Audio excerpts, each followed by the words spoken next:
All right, here at Sam's Garage today, we're working on a big truck. We've got a Kenworth T2000.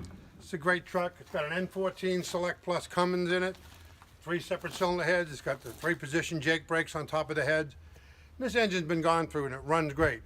It's time for a cooling system service. And you have a recovery tank, a radiator, hoses, just like you do in an automobile. It's a big capacity. This thing holds 13 gallons of antifreeze. Now, in this engine, when they overhauled it, like I say, you got 3 separate cylinder heads. In between the heads right here, you got a little connecting water pipes.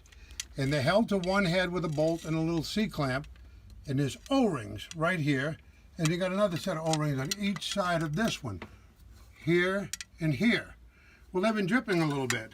In order to change those O-rings, you'd have to remove all this plumbing, the Jake brakes, and then at least 2 of the cylinder heads. You got a lot of expense in gaskets and time and labor. So what we did when we serviced the cooling system, we're going to put in a bottle of K-Seal Heavy Duty.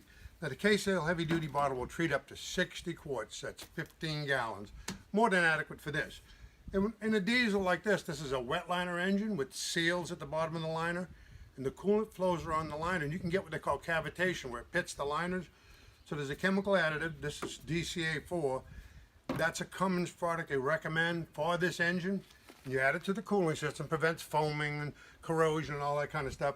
You also have a DCA or coolant filter. You got your big oil filter right here. You can see the big Wix filter. We use nothing but Wix here. And then right here, we have a coolant filter. And this is like a cartridge. It has DCA in it. And right there is an adjustment where you can regulate the flow through that.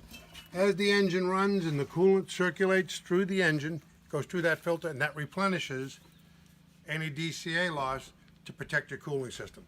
So it's an expensive flush. Like I said, this system's 13 gallons of coolant. You need a few bottles of DCA. That protects that big aluminum radiator, all of the components here, and K-Seal will fix you up every time. I'm Sam Amolo. Remember K-Seal, save you a bunch of money.